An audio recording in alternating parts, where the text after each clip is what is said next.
غنی بابا مګي ته مخاطب دی په دې نظم کې او وای ورته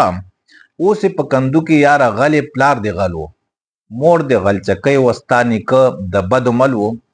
قوم د حرام خور دی قبیله د حرام خوره ده او مړ شوې په غوړو پسې لکۍ د توره سپوره ده سترګې د کاسرې دي چلبازې دي بې شرمې دي کلک دي د غاښونه او پاپۍ د نرمې نرمې دي خېټه دې کوپۍ ده د کدو یا د شناز هسې او سر دې د نولي او بریتوکي د تورباس هسې غلا کې د غریبه غلا د خانه د بڼیانه کې سید او مولا نه پیژنې بوته د هر چا نه کې ستا د وړوکې خېټه د همه جهان مړه نه کړه ستا کاسره تنده د عمرونو غلا سړه نه کړه او ذات د زناور دی خو خوراک کې د انسان هسې اوس په سخسوړي کې فیرني سټې د خان هسې او زړه دې د یزید دی طبیعت دی د شیطان هسې چین دی د مینت دی خو همت د پالوان هسې غل تر هغه غل وي چې ترې بره غل پیدا نه وي او چل تر هغې چل وي چې ترې بره چل پیدا نه وي دوه دانې ترې وخوري دوه دړۍ خاورې ایرې کې اوږې خوله د خاورې شه انبار زرې زرې کې خوی دی د خنزیر دی او فطرت دی د خامار دی خوله کې د افت دی او په شونډو کې آزار دی خو غوټه چې شي سخته اخر پیښه پې چاړه شي او تشې په جوارو پیشوګان پتا ماړه شي اوس چې کم کور کې حرام خوره هغه کور لوټه داسې حرامي خپل بابا او خپل مور لوټه خو ورشي چې پیشوله نو پولاو فیرنی دی رشي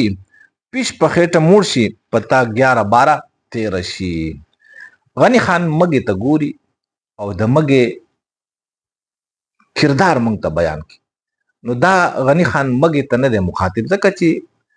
مګه خو زناور دی او د غنی خان په خبرو نه پويږي خو د مګي د فطرت انسانان په دې دنیا بلها دي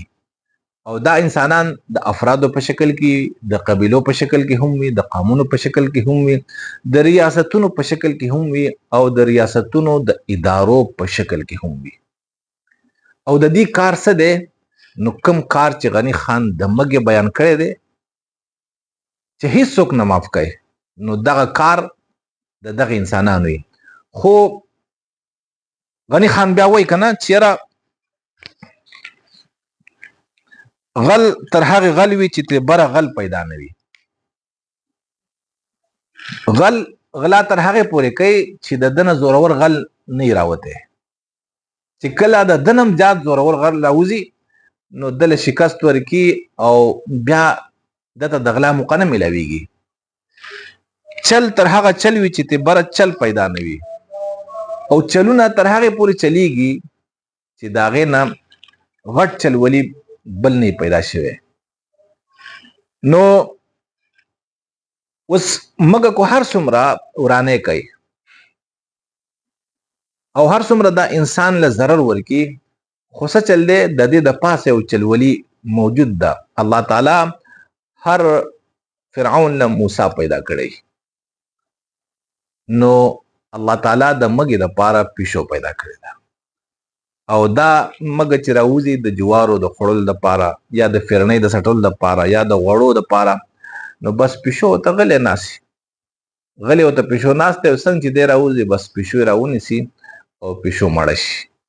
نو دا په جوارو ځان موړ کی او په جوارو ځان څنګه مړی د دې په خېټه کې بس راځي